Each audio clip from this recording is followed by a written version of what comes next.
Hello Nintendo, we here, welcome back to Let's Play Retro Games. I just wanted to share some of my hype for the SNES Mini. I know a lot of people in America are having problems picking one up, so I really hope you do manage to get one. I've got my pre-order and it should be turning up on release date. So I just wanted to share some of my opinions of the games on the list, as I've played almost all of them. So the first one on the list, Super Mario World. What an absolute classic that is. One game that I can always go back to and play over and over and over again. Honestly, if you gave me a piece of paper, I could probably draw the entire game off by heart. My girlfriend thinks she's better than me at Super Mario World, but I'm not too sure. We did do a race and she beat me, but I blame the fact that I was playing on 50 Hz on the PAL SNES, so the timings are a little bit off, aren't they? So that's my excuse anyway. So the second game on the list, Super Mario Kart, the original. Absolute classic. By no means my favourite Mario Kart though, that's probably Mario Kart 8 or Mario Kart 8 Deluxe. But the original on the SNES, absolutely brilliant game and obviously paved the way for all sorts of character kart racing games in the future. Really glad that people will be able to go back and experience the first game, because I think a lot of modern gamers haven't actually played the original Mario Kart. They seem to have started somewhere around Mario Kart 64 or Double Dash. So I'm really glad that's on there and I really hope people enjoy it because it is a great game. It does take a little bit of time to get used to some of the controls though, as they don't quite feel as responsive as they are these days. I know I'm going to say this about every single game, but what a classic. Legend of Zelda: Link to the Past. It's quite difficult, so hopefully people won't struggle too much because the later Zelda games are actually a lot easier than this one. But it's a really great game, and if you're a fan of the Zelda series and you go back and play this, you can see where a lot of the inspiration for some of the later games in the series actually began in Link to the Past. And obviously if you've played the 3DS game, Link Between Worlds, you'll obviously see where a lot of that came from as well. So really looking forward to seeing people's reactions with Link to the Past. Absolutely incredible game. Next on the list, FZero.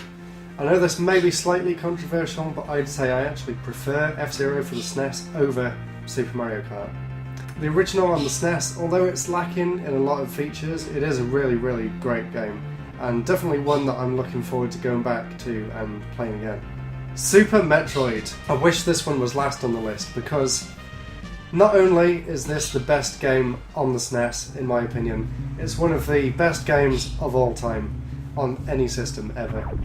Honestly, the attention to detail on the level and the environments, the way you traverse the entire game, the progression as you play through it, everything about Super Metroid is a masterpiece, and I cannot praise that game highly enough. 100%, if you're going to play a single game on the SNES Mini, make it Super Metroid. Next up, a game that I'm not particularly keen on, but I can see why it's on there, and a load of people are huge fans of the series. That is Street Fighter 2. Really great game if you're into fighting games. It's not exactly my cup of tea, but I know loads of people love it, so I'm sure you'll love it on there. And it comes with 2 controllers in the box, so you can play it multiplayer straight away, so that's great. Next up, one of the only games on the system that I haven't actually played ever, Super Punch-Out. I've got and played the original on the NES and I really like that, so I'm quite looking forward to seeing how the SNES version fares in comparison. I think it's sort of a more from the player's point of view where you're actually punching into the screen, so it should be fun. Now the 8th game on the list, another one of my all-time favourite games, Super Castlevania 4. Right up there in my top 3 Castlevania games, after Rondo of Blood and maybe the original. Castlevania 4 is a lot easier than some of the other Castlevania games, especially the NES ones, but it's such a great game. The music is outstanding, and the level design, the fact that you can control your whip in any direction you want, that's something people always come back to. But Super Castlevania 4, 10 out of 10 game.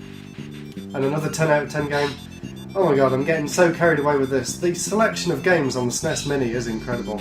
This game is Donkey Kong Country. Another game like Super Mario World that I can go back to and play a million times and never get bored of it. One of my all-time favourite games. I'm a bit disappointed they didn't put Donkey Kong Country 2 on there because I do prefer that over the original, but still, to have that, one of Rare's absolute classic games, definitely a must-play if you pick up the system. Or if you have an original SNES, obviously. Next game on the list, and obviously you know I love this one, Mega Man X. This game alone makes up the price of the system for me. The PAL version, if you wanted it in a box, is way over 100 quid these days. It's absolutely ridiculous. Doesn't stop it being an amazing game though. And once again, it's a shame they didn't put X2 on there, because I kind of prefer X2 over the first one. But even so, even if you're not a Mega Man fan, even if you just like platformers, it's one of the best examples of the genre on any system.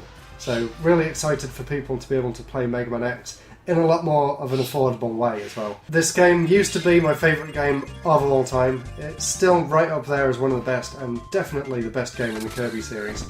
Kirby's Fun Pack, 8 games in 1. Not really 8 games in 1 because it's all technically the same game, all runs on the same engine, but there's 8 different stories in the game. Each one is completely unique. My favourite has to be Revenge of Meta Knight, or the Great Cave Offensive, which is brilliant in 2 players. So if you've got a friend who wants to play some Kirby, go and play Great Cave Offensive, because you're bound to have an absolute blast looking for all the treasure in that game. And it's just such a great game, it's so colourful, it's really, really long as well, so it'll definitely last you a long time. Next up, a game that I've been playing recently because I picked up the Japanese version, which is called Final Fantasy VI. This is Final Fantasy III. Unfortunately, it doesn't have the better fan translation that 6 does, but even so, I can definitely say it's a fantastic game. Not quite as good as Chrono Trigger, in my opinion. I absolutely love Chrono Trigger, and it's a shame that that's not on the list either. But Final Fantasy III, what a great game. Kirby's Dream Course, bit of an odd choice why this one was included in the collection. This is another game I had growing up, so I've got really fond memories of it. It's sort of like a mini golf game where you actually play as Kirby. Really unique stages, I love the graphics, everything about it is great. Next up, Star Fox 1, not Star Fox 2, I'll get to that in a bit. The original Star Fox, another one of my all-time classics. Another one, would you believe it, of my all-time classics. I remember getting this game for my birthday. I must have been like 5 or 6 at the time, and every single morning I would play it. Sometimes I would even just play the training stage over and over again for no apparent reason. And I'm looking forward to playing it in 60Hz as well, because as a lot of people know probably, the PAL version is slightly slower than the American one, so it'd be great to go back and play this in a faster speed. Really looking forward to it. I love the Star Fox series. Another game I really love, and I was doing a Let's Play of this, but I never actually finished it, unfortunately. Maybe I'll go back to it one day, but kind of strapped for time doing these really long gameplay videos.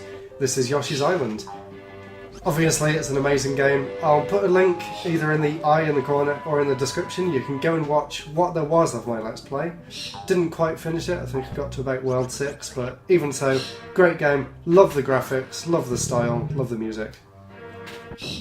Next game on the list, one I don't actually own on the SNES, but I do own it on the Wii through the Virtual Console.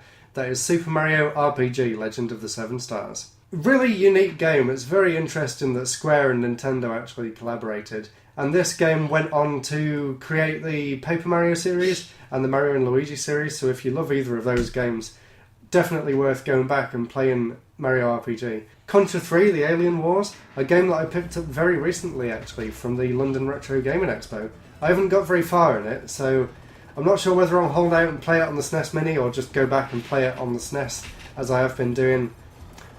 Really, really great game. I love the Contra series. Over here in the UK it's known as Probotector, so you might know it as Probotector Shattered Soldier or something like that, I think. Really great game. Probably the only game on this entire collection that I didn't actually manage to get into that much when it came out. I did own it and I tried to play it and I tried to like it. That is Secret of Mana. Maybe it's because I didn't play it with another person, and it is multiplayer up to 4 people at once. Although I think on the SNES Mini you might only be able to play 2 players because it's only got 2 control ports. But Secret of Mana, if you want a great action RPG that you can play with multiple people, this is the one to play. Earthbound, another amazing RPG. I didn't actually play this one until even later, would you believe it? I played this on the Wii U. Really great game. You can really see the uniqueness of it. It's really, really unique. It's got a great story. Love the fact that it's set in the modern day. There needs to be more modern day RPGs. And the last actually released game on this list, another one that I haven't played and I really need to get a copy of the original version of this, Super Ghouls Ghosts. I played the Mega Drive version and I've played a bit of the arcade game. It's really one of them games where you need to play the game over and over and over again to memorise all the levels. and you slowly get better and better and better at it. It's very hard, but if you stick with it, it's very rewarding as well. So that's all the games that have been released that are on the collection, but there's obviously one more game that people are very excited about, that is Star Fox 2. If you've been watching my channel for a while, you probably remember ages ago when the Retron 5 came out, I found a way of patching the original Star Fox SNES game to be able to play Star Fox 2. So I have played it. I'm not sure whether this version on the SNES Mini is updated in any way. I'm not entirely sure. But maybe I'll do some gameplay of it, but most importantly, I'm very, very excited to play this game that's been lost to time. And even the developers of the game didn't know it was going to be on the SNES Mini, so that's really, really great, and I can't wait to play it. Can't wait for the SNES Mini to come out. Really hope you guys manage to get one too. Thanks for watching, stay tuned for more Nintendo Wii Let's Play Retro Game videos, and I'll see you in the next episode. Goodbye!